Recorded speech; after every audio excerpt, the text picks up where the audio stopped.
pinaagi sa Proverbs chapter 24 or panultihon kapitulo 24 magsugod ta sa bersikulo 1. Ayaw kasina sa daotang mga tao ug ayaw tingwaa ang pagpakiguban kanila. Ang ilang gihuna-kuna mao lamang ang paghimog kasamok ug ang ilang isulti pulos lamang binuang. Pinaagi sa kaalam gitukod ang panimalay ug ang maayong panabot mao ang patukuranan niini. Ang Dios magapanalangin sa imong pulong. So kini nga chapter is nagpadayag kini sa mga panultihon, lain-lain nga mga panultihon nga ipadayag ni Lord sa ato ang tanan para kita malandog ug makahinukdog ug makamatun og kaalam ug kahibalo ug maayo nga salabutan para sa atong pag-aplikar sa atong pang-adlaw-adlaw nga pagpanginabuhi na ning kalibutan na. So nag-advise gyud, nagtudlo, nagpahimangno si Lord nga dili ta angay masina sa mga taong daotan o dili ta angay magtinguha nga magkiguban kanila aron dili ta matakdan. So nagpanambag na gid si Lord para nga dili ta mahimong matakdan nila, dili ta mahisama nila kay makatakod man gid ang taong daotan kung mag-uban-uban ta nila.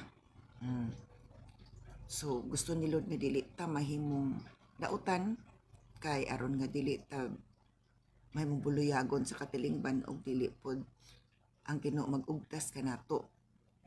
So di ayaw kasi na sa taong daotan, sa daotang mga tao ug ayaw tingwaa ang pagpakiguban kanila. Don't envy evil people or be not envious of evil people, nor desire to be with them. For their hearts devise violence and their lips talk of trouble. Kay lain man gid ang ilang mga plano, lain ang ilang mga tingwa silang kasing-kasing patod pa sa pulong si Ginoo. O in verse 3, pinaagi sa kaalam gitukod ang panimalay ug ang maayong panabot mao ang patukuranan niini. Kay matud pa kung magtukod tagbalay ato yung gamiton ang kaalam, o kay kung dili ato gamiton ang kaalam nga gihatag sino sa ato, dili jud na mahimong malig-on, maplastar, dili jud na mahuman. So matud diri, by wisdom a house is built, and by understanding it is established. Kung ato nang gamiton ang kaalam nga gihatag ni Lord, ang tanan na ato nga pagabuhaton is mahimong establish, mahimong lig-on, tungod kay ang kaalam is giya nato unsa atong pagabuhaton. So pinagi sa kaalam ginatukod ang panimalay ug ang maayong panabot mao ang patukuranan niini.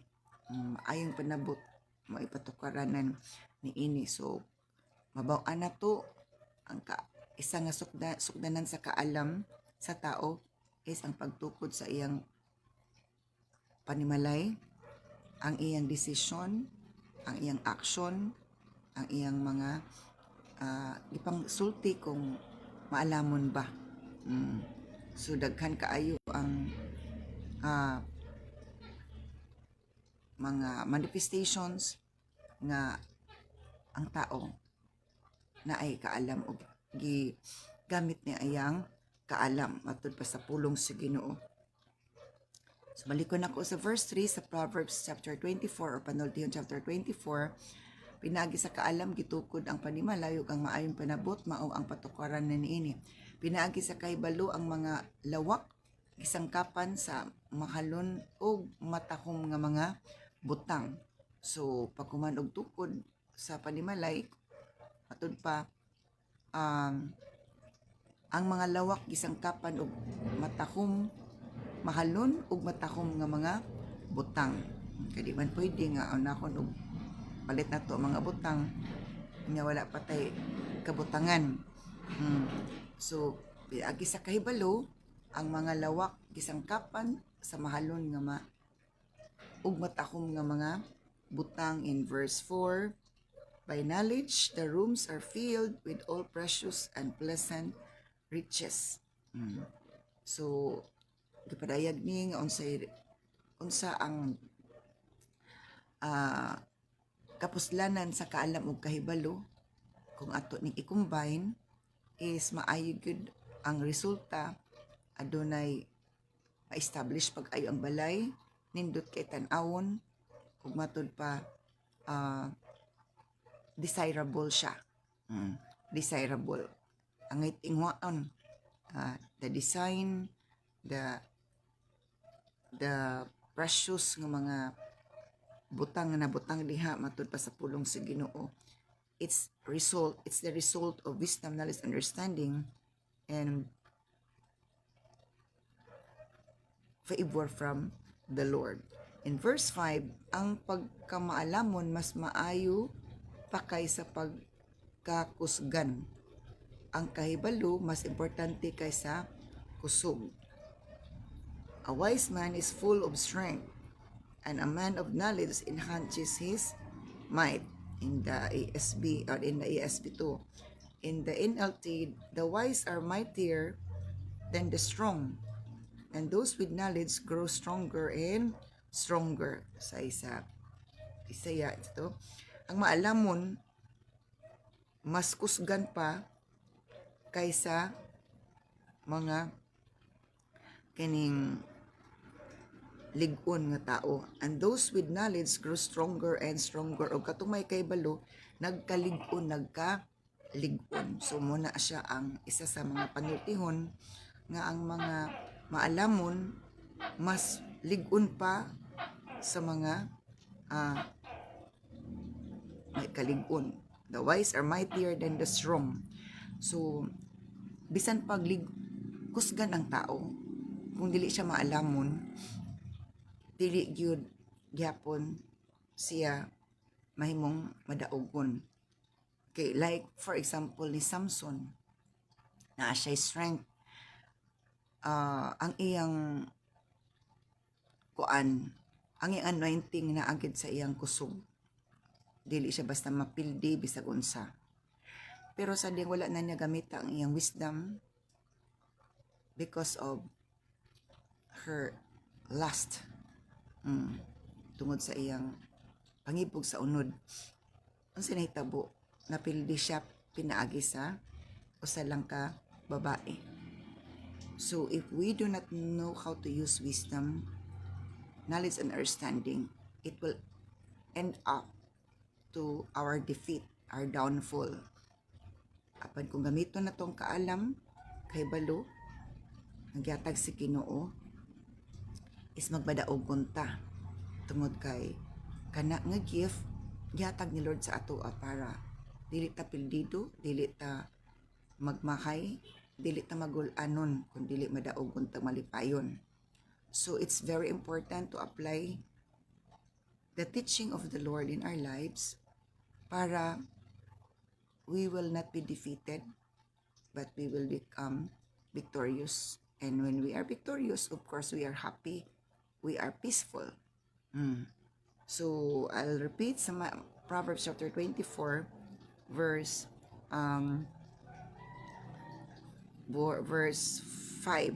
The wise are mightier than the strong, and those with knowledge grow stronger and stronger. That is in LTAP. ESB, a wise man is full of strength, and a man of knowledge enhances his might. Ang naalamon nga tao puno gayud sa kusog, ug ang taong may kahibalo nakabaton og kusog. Sumuod yun na ang isa ka mga kamatuuran nga kung maalamon ta matud pa naatay kusog ug mapildi nato atong kaaway sama ni David. Moiskid si David, maalaman gyud si David gikan ang iyang kaalam gikan sa Ginoo. Bisan si Goliath champion na for how many times, and ako pagid siya, kuya pagid ang iyang hinagiban. Pero because of the wisdom of David, he was able to win over Goliath, against Goliath. So inga na nga kung kami to nato ang gitudlo ni Lord, madaog kunta taliwala sa mga dagko ng mga challenges in life. As we use His wisdom, it will give us victory and it will benefit with lots of benefit. Makatag o benepisyo nga daghang mga benepisyo nakatag kadaogan sa tibok banay sa Israel ang kadaogan ni David matud pa against Goliath. Let's proceed to verse 6 sa Proverbs chapter 24. Kinanglan nga ayuhon nimo ang paglaraw sa dili pa makig-away o pinaagi sa daghang tambag magmadaogon ka. Okay. In verse 6, so don't go to war without wise guidance. Victory depends on having many advisors. Now, kining verse 6 is atong sabton sa nig-ayo gino. Ayo kunog adto sa gera or gubat kung walay maayong tambag o giya sa maalamon. Kaya ang kadaog ka nagdepende sa pagbaton og daghang mga magtatambag. Okay. And that's true, but on the other hand, na ay exemption. Like for example, ni David, sa dihang ningon si David nga siya makig-away ni Goliath, nga wala pa na hitabo nga ang dili sundalo mo ay makig-away sa kontra. So insist gyud si David nga siya makig-away, og do dili siya kabahin sa sundalo ni King Saul, apan gitugutan ni King Saul, pero with the suggestion nga gamiton ni David ang ipagamit ni Saul ang hinagiban ni Saulo. So pag sukod ni David, kadako man si Saulo, gamay man si David, di gid paigo. So wala gi-accept ni David ang advice, ang counsel ni King Saul sa iya ka. Kay dili siya kampante. So wala po nagpugos ni King Saul ang iyang advice nga ipadayon og gamit ang iyang hinagiban, iyang armor para kang David para sa pagkig-away sa kang Goliath. So in this verse there's an exemption. Kaya ngon dinhi, so don't go to war without wise guidance. Victory depends on having many advisors. That is in NLT. Sa ESV, for by wise guidance you can wage your war, and in abundance of counselors there is victory. So si David, wala siya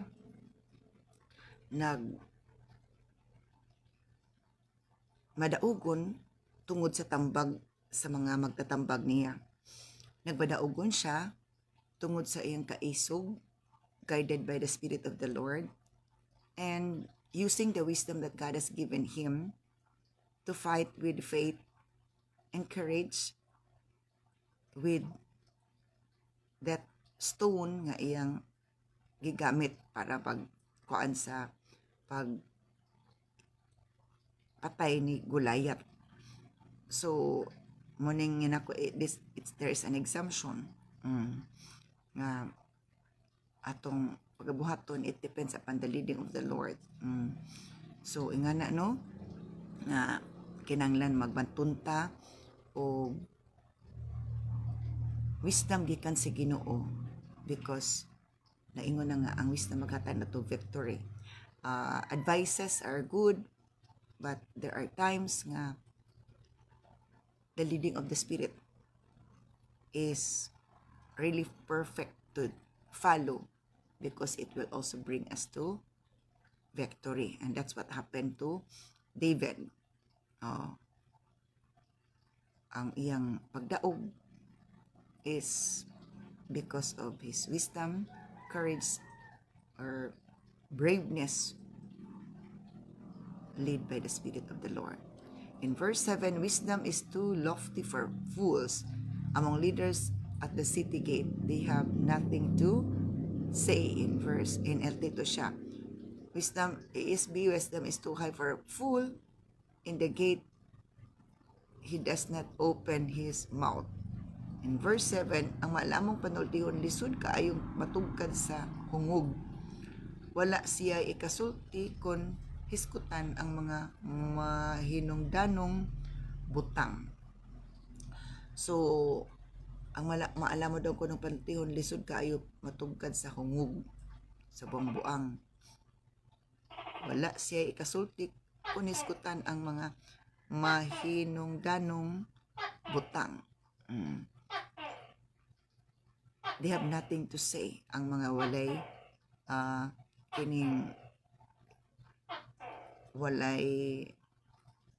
salabutan.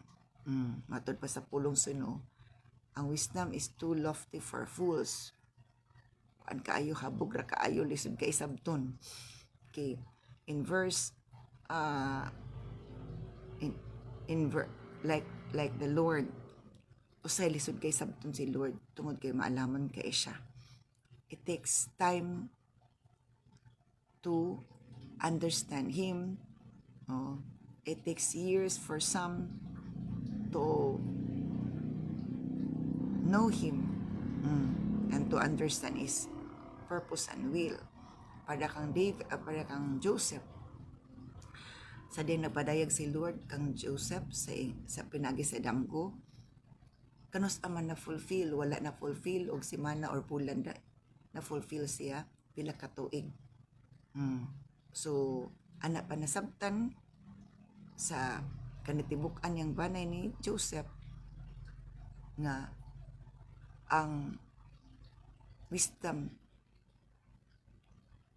ang pamaagi ni Lord is dili masabtan. Matod pa kay lawong kaayo. Wisdom is too lofty for fools. In verse 8, a person who plans evil will get a reputation as a trouble maker. Kay namata sa Proverbs mga panultihon ni.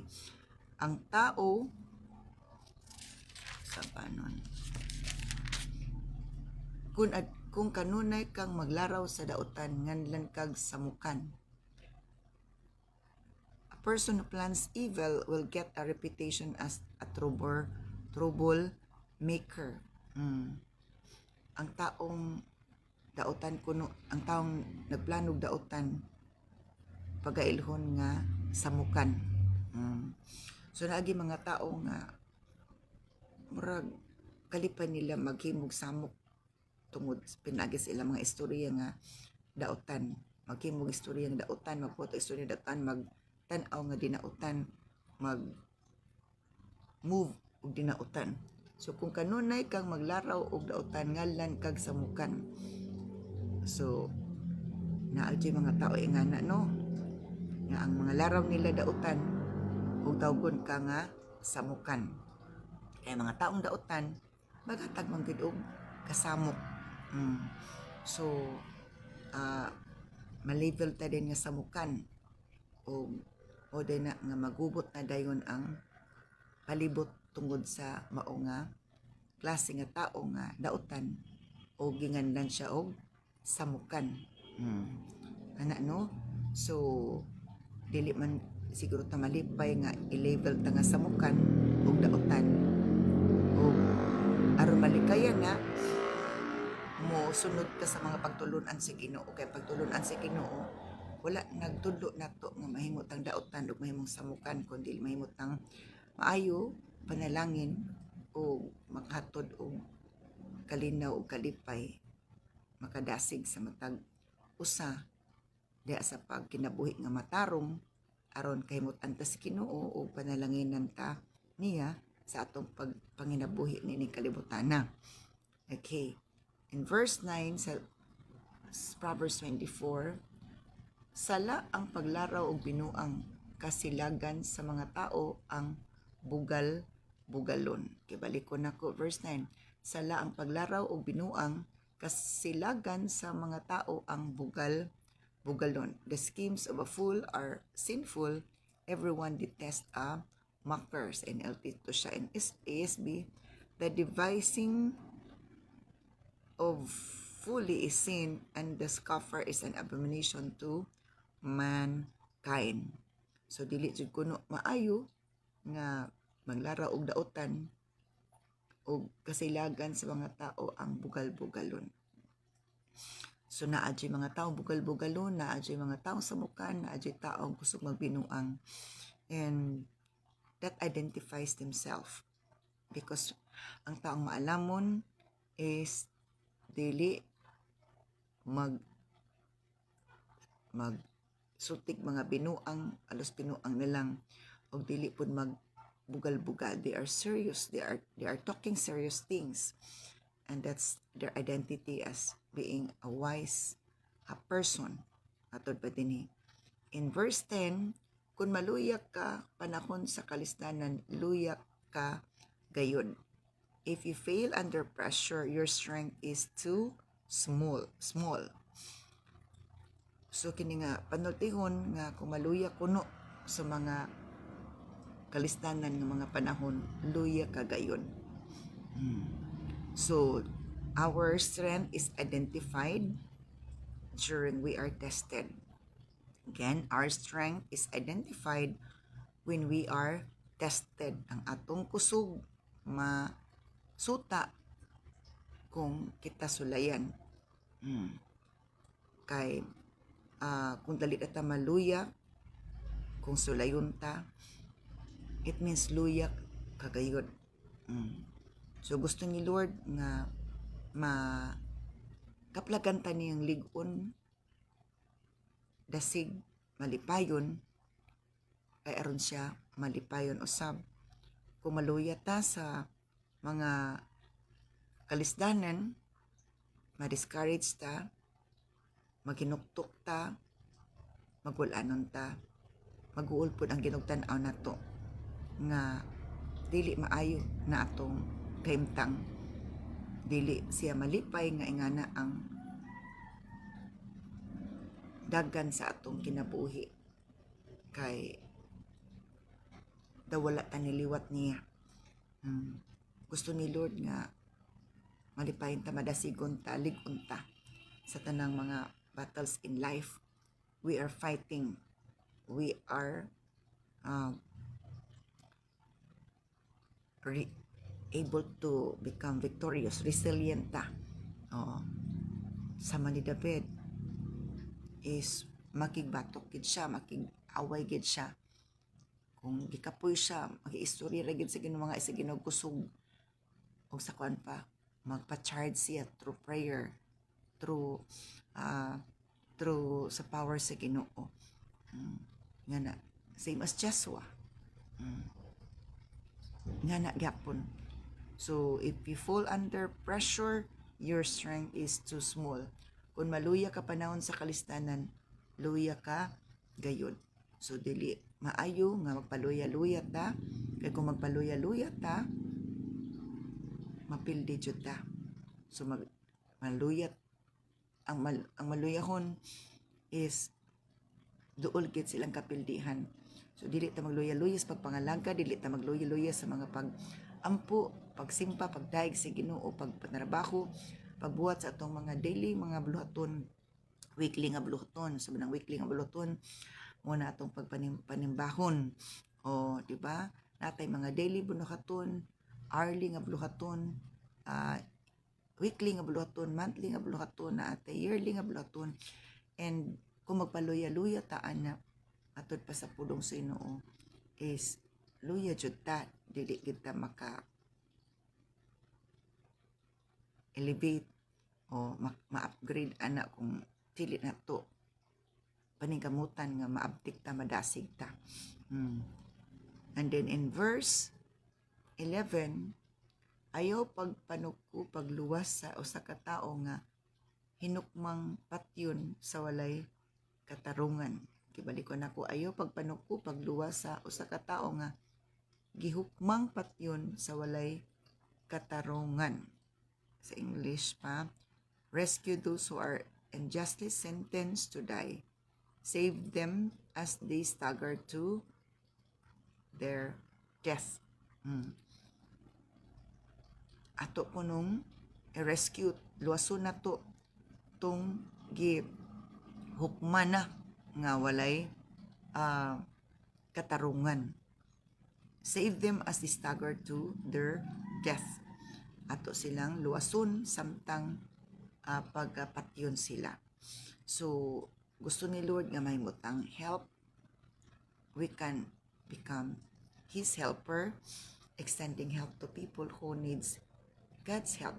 God's help can be us as His instrument. Ang tabang sa Ginoo, pwedeng kita isip iyang instrumento. When the Israelites were challenged by Goliath, ang tabang sa Ginoo nga himo sa Ginoo pinaagi kang David. So God's help can be through us, His people, as we are just able to meditate and obey. We are guided by the Lord what to do, and that work, that action will bring great help to God's people, and it will glorify the Lord. So instead to rescue those who are unjustly sentenced to die, save them as they stagger to their death.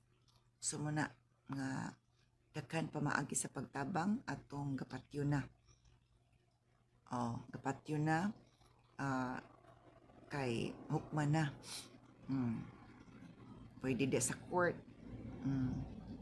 sentence to die. Pwede di sa balatian, pinagi sa balatian mamatay na, pero pinagi sa mga pag-ampo, i-rebuke ang mga demons attacking to let the person die sa iyang balatian, and that can be rescued. And many times we did it in the deliverance ministry, in deliverance nga mga bluhaton. We can be able to rescue souls as we obey the Lord, because we are just His instrument. So to the battle is not ours, but it's the Lord. Ang pakig-away dili atua kundi iya sa Ginoo. As we do our obedience before the Lord, muna makita na to mga miracles.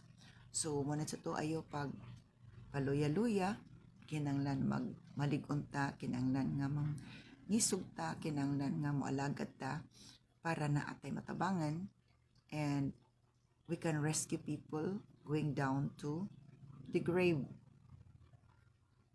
rescuing them of their situation. Okay, so verse 11, hindi rescue those who are unjustly sentenced to die, save them as they stagger to their death. Atong luwason katong pagahukman sa kamatayon nga walay insaktong katarungan, ug matud pa kadtong paingon sa ilang kamatayon ato jung tagaan og tabang. In verse 12, don't excuse yourself by saying, look, we didn't know, for God understands all hearts and He sees you. He who guards your soul knows you. He will repay all people as their actions deserve. In verse 12, moingon ka nga wala kay labot apan nasayod ang Dios, ug hukman niya ang imong mga imong gitinguha. Nagbantay siya kanimo ug nasayod siya niini. Baslan niya ang mga tao sumala sa ilang na buhat. So balusan daw sa Ginoo ang tao sumala sa ilang gibuhat kadtong mingon kang walay labot matud pa og dili ka mangilabot ingon si Lord nasayod si Lord ana pero kato nangin labot kay na gusto mo tabang kay naay tabangunon because we are called by God to be doing something good to help other people who needs help. And as we do that, patod pa ni Lord balusan ta si Ginoo sumala sa atong gihimo. What we sow, we will reap. Kung nagtanom tag maayo, balusan ta ni Lord og maayo. Sumo na ang mga panambago ni Lord nga maghimo tag maayo, magsulti tag mga maayo, dili ta mag sultig dautan, magmahay-mahay, mag kining mag huna og dili maayo tungod kay nahibaw-an ta ni Lord, walay matago ni Lord matod pa dinhi. So gusto ni Lord nga mag tinarong ta atong sundon ang iyang pagtulunan aron nga mahimutang panalangin ngadto sa uban ug makadahatag tag kahimayaan ngadto sa Dios nga nagtudlo kanato sa mga maayong mga butang. In verse 23 matud pa verse 23 verse 13, anak kun kaon og dugos nga gikan sa balay sa putyukan kay maayo kini og tamis nga modapat sa imong dila. My child, eat honey for it is good and the honeycomb is sweet to the taste. Tambagan to sa Ginoo kaon tag honey kay lami kuno og tamis kuna. Now remember that honey or dugos is the only kind of food diri sa kalibutan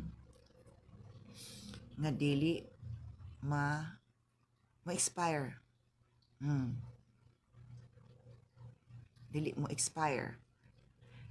Ang naghimo, ang nagkuan ani it's the honey, it's the bee, mga buyog nga kung makapaak pertidyong sakita apan nga naman ang ilang ma-produce nga pagkaon is pertigyong tamisa dili pagid no expiration. And in the spiritual aspect, it refers also to the Word of God, that the Word of God has no expiration. Dili siya ma-expire. It is sweet atong mga good ang appetite. Lami, tamis ang pulong sa Ginoo atong maayog spiritual appetite. Atong pwede giawhagtang mukaon tag dugos ug ang iyang kining unsay tawag ani balay sa putyukan ato pong kanon.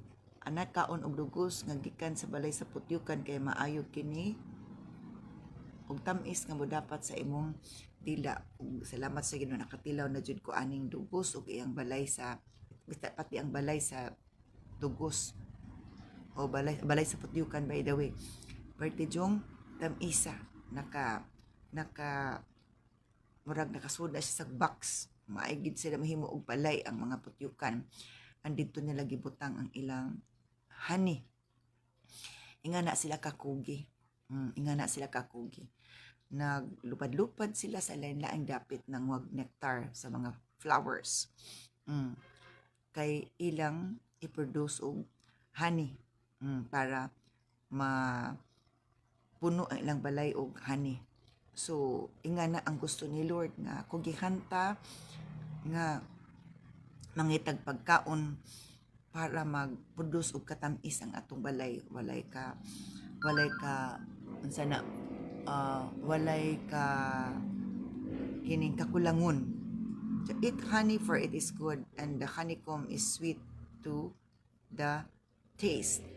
Kinahanglan mo kaon jud kuno taog kuan. So ingon dito daw pastora katong diabetes nga mga tao dili man pwede mo kaon og tamis kay mosamot ang sugar. So wala ang Biblia encourage sa tumukaon Friends, ang malaka, dili man pwede sa mga diabetes. As we believe that God can able to heal us,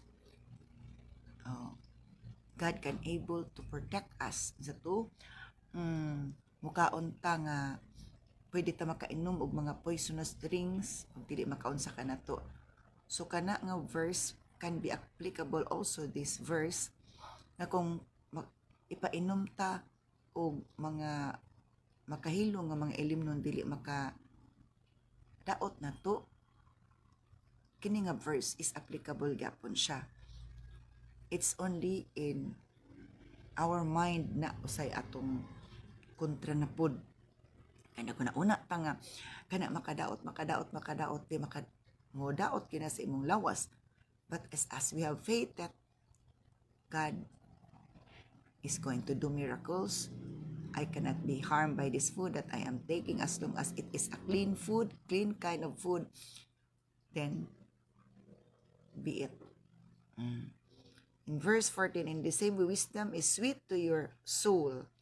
If you find it, you will have a bright future and your hopes will not be cut short. So verse 14, sama kini ang dugos, sama niini ang kaayo sa kay balo ug kaalam-alang kanimo. Kun makapanag-iya kaniini makabaton kag paglaom ug mahayag ang kaugmaon. So dinhi ang wisdom kuno is sweet to your soul. Ngano mukaon ta dako di pakaon tag dugos ug balay sa putyukan nga mao ang gibutangan sa dugos. Kay ingana kuno ang kaalam tamis para sa atong kalag. Wisdom is such to your, know that wisdom is such to your soul. If you find it, there will be a future and your hope will not be cut off. Kung ato kun nang kaunon, atong batunan, atong kalag, makabaton og maayong kaugmaon ug ang atong paglaom dili gyud maunda. Ingana. So ang panudlo ni Lord, pagtudlo ni Lord, pagtambag ni Lord, makaayo din atong tanan kung atong tumanon nga ang dili ang gitugot atong buhaton kay aron nga maayo ang dagan sa atong kinabuhi. So kung dili ta regular motuman sa iyang pulong, na irregularity mahitabo sa atong irregularity nga udangat sa atong kinabuhi pod. O irregular po ta makabaton og pabor sa Ginoo because of irregular obedience. Dili regular ang atong pag-obey sa Ginoo. So ingana no. And then matod pa dinhi in verse 15. Ayo paghimog mga laraw aron pagtuli sa tao nga patarong og pag-ilog sa iyang balay kay dautan kini. Don't wait in ambush at the home of the godly. Dili kuno dili maglaraw og pagpanuli sa taong matarong og pag-ilog sa iyang balay kay dautan. Kini sunaagi mga tao nga mangilog og balay sa mga matarong. Muna mga tao nga mga dautan, mga hangul. Ang dili nato ang kunon, di nato ilugon. Kinaadyoy mga taong mangingilog. Ang matod pa, sala kana. Sala kana. O dili maayo ang resulta kung ato ng buhaton. So, mix yun sa kalain sa kung tutundan ka dyan lang.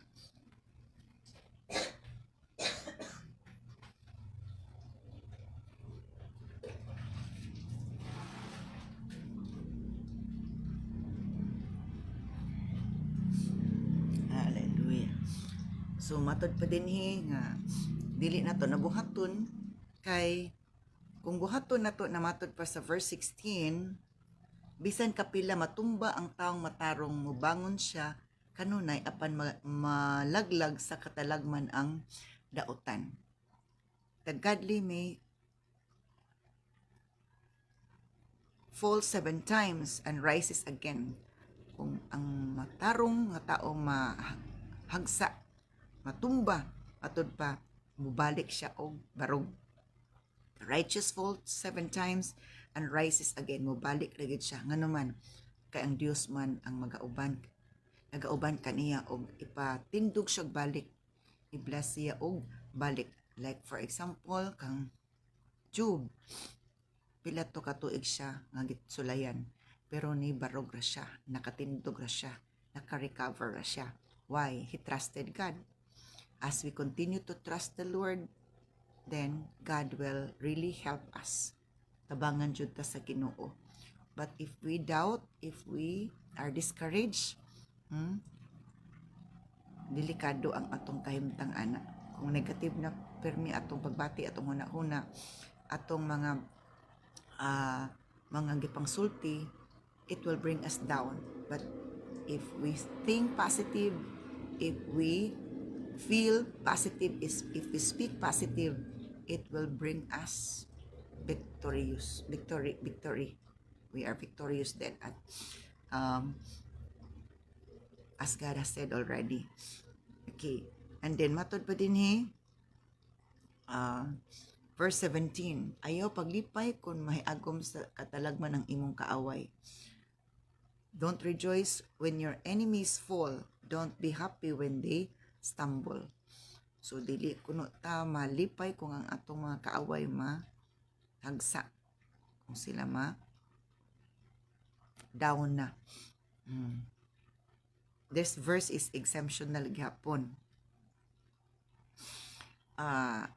Siyempre, katong pagdaog nilang David sa mga Philistines, pagdaog ni David sa Philistines, nagmalipayan gid sila kay wala na gid sila kontra nga magsamok nila, mo challenge kanila, maghasik nila, mo patay nila, mo pildi nila. So they rejoice over their victory sa ilang mga kaaway. So this verse is exemptional. It's not applicable in all cases. Kay for example, what happened to Iran, the enemy, the Israelites, nalipay nga namatay na gid ang ilang leader nga mo hinungdan nga mo hatag og kasamok, mo makig-away gid sa laing mga dapit o kuyaw kay siya makig-away. So pagkamatay sa leader sa Iran, daghan nag-rejoice, bisan ang iyang mga katawan nag-rejoice nga wala na dictator, wala na dautan nga mag-rule sa ilaha, wala na injustice sa ilaha. But the battle is still going on as of now, and others are rejoicing, others wala pa nag-rejoice kay wala pa na human jud ang maong gera. So this verse is exemptional again, as I said, kay syempre kining ang taong dautan, ang atong mga kontra nga dautan, malipay magita kung mapildi sila kay maka-experience sa tag kalinaw, kalipay o kagawasan. So kining ang Dios nagpaymangno nato na mo anay buhaton, mo anay lili buhaton, but there are exemptions. There are exemptions in a case-to-case basis, matud pa sa pulong sa Ginoo. And this verse applies kadungtungo atong si Absalom nga anak ni David, gusto mo ilog sa trono siyang papa, and then he acted negatively against his father. Naghimo siya og grupo para lang yun nga ikuan sa iyang papa, ihimong pag-rebuildi sa iyang papa para mahimo siyang hari. Pero sa diha nga namatay si Absalom, nabitik ang iyang buhok sa kahoy, kataas man kay siya buhok. sa tanang anak ni David siya ang pinakataas og buhok o pila to ka kuan ng timbang siyang buhok. Nasangit sa kahoy sa diyang gilakag na sa mga sundalo ni David. Nahimong kontra ni David ang iyang anak kay gikontra man ni Absalom iyang papa nga si David para lang makuha ang trono siya makapuli sa paghari. Pagkamatay ni Absalom nga nahimong kontra ni David, nagikontra siya sa iyang papa, wala nagkalipay si David, nagguol siya. Siyempre iyang anak. So, nandini, don't rejoice when your enemies fall, don't be happy when they stumble. Muna siya ang mga realities.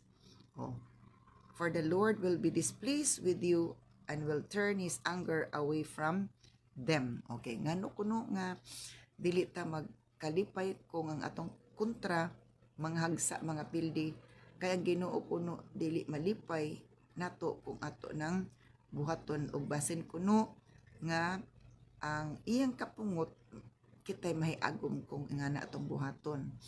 So, kung ang atong kontra matod pa mapildi na, dili ta magkalipay. Kay basin kuno ang kapungot sa Ginoo mahagsa nato. Ingana, it's a case to case basis. Depende sa atong klase sa kaaway matod pa sa pulong sa Ginoo. For the Lord will be displeased with you and will turn His anger away from you. Don't fret because of evildoers, don't invade the wicked. In verse 19, ayaw kaasol tungod sa dautan ng mga tao, ayaw kasi na kanila. Walay kaugmaon ang mga taong dautan, wala sila'y mapaabot. So, ngadini nga ang mga taong dautan ayaw ka sinahi, ayaw awat, kay ang mga taong dautan wala sila'y kaugmaon. So, dili ta mag-awat nila, dili ta masina sa ilang mga kaimtang, kay matod pa wala sila kaugmaon. Like for example, katong the rich man and Lazarus, tato na jud kay itong dato. Pati na jud niyang datua. Si Lazaro opposite kay perting pobreha. Pero wala na si Lazarus sa kadato, sa maong dato. O kung sinahitabo, wala joy maayong dagan padtuan sa dato kay sa impyerno man siya nahagsa. Apan si Lazaro is mo'y nakaadto sa dapit nga safe, nga wala nay kagulanan, wala nay kasakit o walay init sa ingin paignan, wala kasaba sa ingin paignan, kay wala may gasyagit dito sa dapit sa mga tao nga wala nag despise, wala nag dumili sa kaluwasan, kung dili gidawat ang kaluwasan ug matunog pagtupag salig even until death. Pero ang dato nagsalig raman siyang kadato. So unsay nahitabo, ang tao kuno dautan walay kaugmaon. So ang atong kinahanglan, ang atong kalag, atong ipahiluna nga ang dangatan paingnan sa atong kalag, kaugmaon sa atong kalag, dili sa impyerno kundi sa langit. So ato i-safety kanunay ang atong kalag espiritu kay atong body diri man kini sa kalibutan mo balik man kini sa abog. So that's part of wisdom to apply ato bang gipangandaman atong kalag espiritu. Ato ba kining tagaan o pagtagad nga dili mahagsa dito by not doing evil, speaking evil, not speaking evil, not thinking evil, and not able to displease the Lord. Dili na to dapat nga ipasubo si Lord. So, in verse 21, verse 22, verse 21. Anak, tawra ang Ginoo, ingon man ang hari. Ayo pag-apil-apil sa mga tao nga moal sa batok ka nila. My child, fear the Lord and the king. Don't associate with rebels. Dili kuno ta mo apil-apil sa mga rebelde, mga taong masukihon, kun dili matud pa magkabaton kita kahadlok sa Ginoo. For disaster will hit them suddenly. Kaya nga kuno kung unsay mahitabo sa mga taong daotan, matud pa mga masupilon, kay ang maong mga tao mahimong malaglag sa usa lamang ka pagpamilok. Naisayran mo ba ang katalagman nga mahimo sa Dios o sa hari? Sumo ng panambago ni Lord or panultihon or mga tambag ni Lord nga dili ta mag-apil-apil, maguban-uban sa mga taong rebellious, mga daong masupilon, masupakon, kay matud pa ang katalagman for disaster will hit them suddenly. Nag-ingon ng Ginoo na ay katalagman mo abot nila, nga kalit lang mo abot. Kalit lang mo abot, nga dili wala na to damha. And if we are joining with them, we can be part. Makaapil ta. Maapil ta, maamong ta. Who knows what punishment will come from the Lord or the King? Kaya kinsa may nasayod sa silot gikan sa Ginoo ug sa hari. So wala. So ang silutan, ang daotan, dili ang matarong. So if we are doing good, if we are speaking good, if we are thinking good, then there is no punishment is waiting for us. Walay hukom, walay silot ang atong paaboton, but ganti or reward. So isa na sa mga panultihon, because our topic is in the book of Proverbs chapter 24, daghan kay mga panultihon, daghan kay mga tambag-itambag ni Lord sa atoa para nga mahimong tilita sa lawayon, mahimong kita panalanginan sa Ginoo kung ato tong buhaton og makatabang ta, dili ta i-level nga taong dautan og taong samukan, matud pa kanina sa maong bersikulo, sa isa sa mga bersikulo sa Proverbs chapter 24. So at our identity in this world is very important. Kung liwat patas Ginoo or asa tanang liwat sa atong binuhatan, sinultian, atong gipangulong, atong naunag, atong mga gipang kuan sa atong kasing-kasing, gipang deposit sa atong kasing-kasing una-una. So ang Dios magapanalangin kanatong tanan ug magapanalangin sa mga pulong nga inggi padangat kanato ning sayong kabuntagon sa adlaw nga Domingo.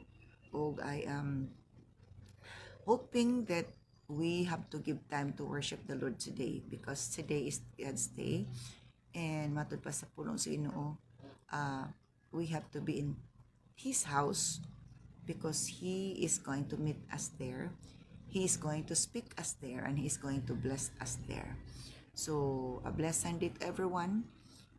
God bless us all. Thank you for watching. In Jesus' name, hallelujah, we pray. Amen.